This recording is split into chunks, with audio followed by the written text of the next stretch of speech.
Oi, gente, contando aí para vocês a história do Templo Girassol nessa parte 1, né? Porque é muito grande. E aí eu vou fazendo os pedaços de vídeo e vocês vão me acompanhando para quem quer saber, né? Quando eu cheguei em Dourados, gente, eu cheguei não para morar, eu era cantor evangélico e cantava em dupla com outra pessoa e cantava nas igrejas. E como eu tinha ido para São Paulo buscar o lançamento do CD, que a gente tinha que ir lá buscar, passamos aí por Dourados. Quando eu cheguei em Dourados, mesmo da igreja, que naquele tempo eu cantava na igreja, né? Uma voz me disse assim, esse é o teu lugar.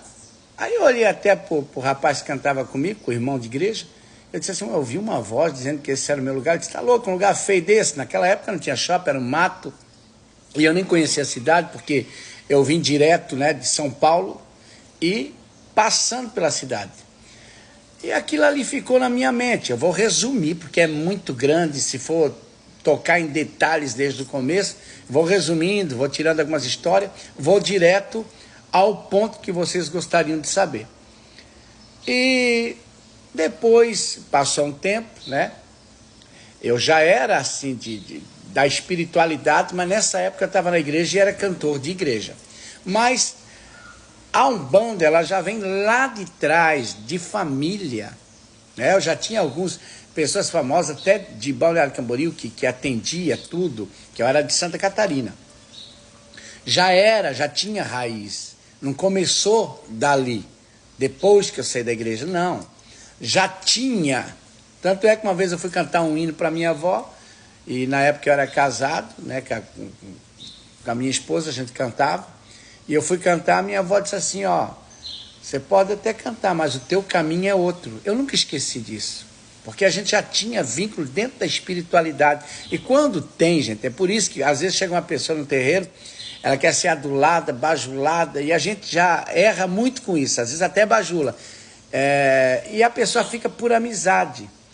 Então eu digo para todos vocês, quem tem raiz, ele não fica pela amizade, ele fica pelos guias, pelos orixá, pela espiritualidade. Ele não fica em lugar nenhum, né, por beleza, ou porque é grande, né, mesmo o Templo Girassol sendo hoje um dos maiores do Brasil, mas a pessoa, ela fica por espiritualidade, ela não está ali. Tanto é que tem, às vezes, tem uns que a gente não dá atenção, eles vão embora, porque eles não estão ali por espiritualidade, estão ali por vaidade, estão ali porque precisam de alguma ajuda, ou estão ali porque o terreiro é bonito. Tem isso, pai William? Tem.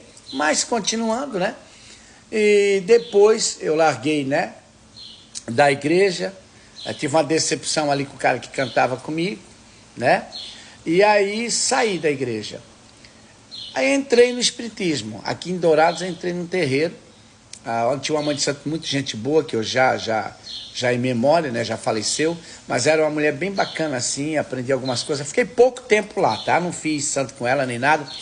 Fiz acho que um bonito de Sexta-feira Santa, mas era uma pessoa maravilhosa, uma pessoa assim querida, com a espiritualidade. Não é porque morreu que se não prestasse também eu ia falar, mas para mim ela era muito 10. Aí fiquei um pouco de tempo, porque não era o meu caminho. Meu caminho era ter passado por ali, sim, tá? Porque ela fez parte da minha vida. Mas depois eu tinha outro caminho, que até eu tenho uma cabocla Jurema aqui, de quase 3 metros, que eu botei em homenagem a ela, tá? Eu não vou citar nome, né? Porque até para não... Eu vou contar a história do jeito que é, do jeito que foi. E eu tenho uma cabocla Jurema, porque ela recebeu uma Jurema maravilhosa, um Zé Pilintra do Catimbó maravilhoso, um Exu Pimenta, que quando descia a gente sentia ardume no olho, e o que falava acontecia. E um dia eu fui fazer um sacudimento e a Jurema disse que não era mais o meu caminho ali. Eu fiquei até triste, isso eu contei para ela em vida. Fiquei muito triste, que eu era assim, ela me tratava muito bem, era uma pessoa que de dentro da casa, conversava com ela, a gente tinha um carinho muito grande por ela. E a Jurema disse, esse não é mais o teu caminho é outro. Eu lembro até hoje, eu fiquei triste, mas eu não conseguia mais ir ali, porque tinha uma coisa espiritual. E eu não tinha raiva dela, também não tinha raiva, ficou um vínculo, ficou um desgaste. Mas depois, no final, tudo se resolveu e eu tenho muito muita gratidão por ela. E aí eu entrei ali, né, já no meu terreiro, voltando para o meu terreiro, que era pequenininho. O seu Zé Pilintra trabalhava em mim, Zé Pilintra das Almas, trabalhava em mim, e dizia para algumas pessoas que eram poucas, o terreiro era pequeno, de Umbanda, dizia para eles que eu ia ter um tempo muito grande, com imagem com mais de 3 metros de altura, ia um lugar que ia visitar muita gente, mas quando o seu Zé Pilintra, né, ia embora, eles me falavam aquilo, eu via que eles desacreditavam, e eu desacreditava. Eu dizia, eu estou falando coisa aí que não deve. Acho que é a cachaça mesmo, tá entendendo? Porque a gente fica perplexo com a situação, mas o seu Zé Pilintra dizia, você vai ter, ele vai ter, dizia para eles. Hoje, até com o tempo já grande, a pessoa que estava lá já veio aqui e veio me parabenizar e dizer assim, ó, eu desacreditava quando o Zé Pilintra falava, mas hoje eu sei que é verdade. Né? Porque o guia, quando é guia de verdade, gente, pode passar o tempo que for que se cumpre. Depois dali, eu passei por centro da cidade, que era um terreno de 2x2 lá, né? Depois virou 6x6, um pouquinho maior, já tinha outro pessoal, porque é assim, terreiro é assim, terreiro vai entrando uma leva, vai saindo outro, uns ficam um tempo, vão embora, é normal isso, como em qualquer lugar, tá?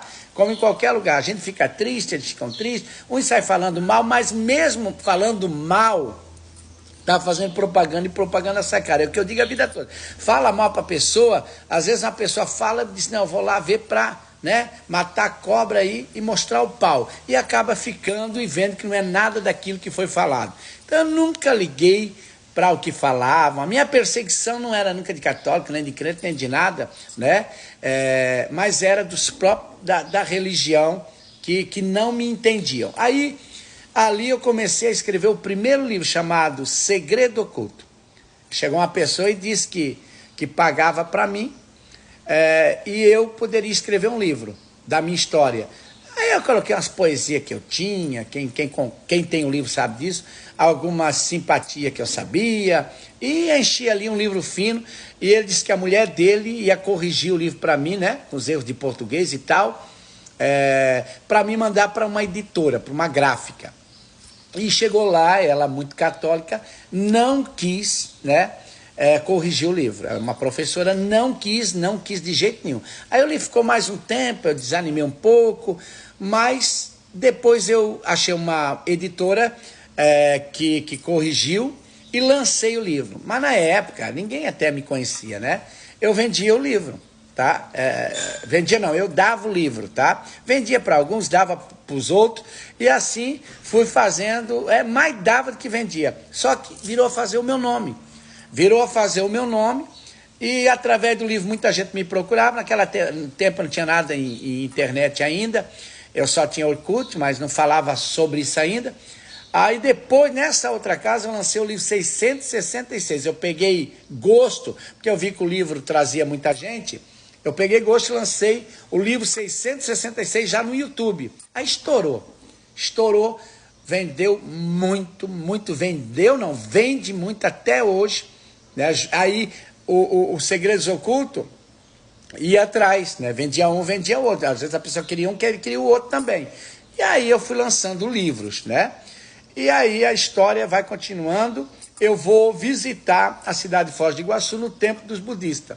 Aí eu chego lá, eu fico impressionado, muito bonito, imagens grandes, lindo. Quem já foi lá sabe disso. E eu vim com aquela ideia de comprar um lugar e começar a fazer igual. Mas já era o Zé Pilintra trabalhando na minha vida. Por isso que eu tenho um apreço muito grande pelo seu Zé Pilintra, pelo Exu Tiriri, né, o Exu Tiriri maravilhoso, pelo Caboclo Tupinambá, na época não existia ainda o Caboclo Girassol lá atrás. Aí quando eu lancei os livros, já era o Ilha Girassol, aonde vem a história do Caboclo Girassol, que mudou, pai William, mudou a minha vida. Às vezes você trabalha com a falange contrária, ela ajuda os outros, mas não ajuda você. Não ajuda. Ajuda, todo mundo faz, né?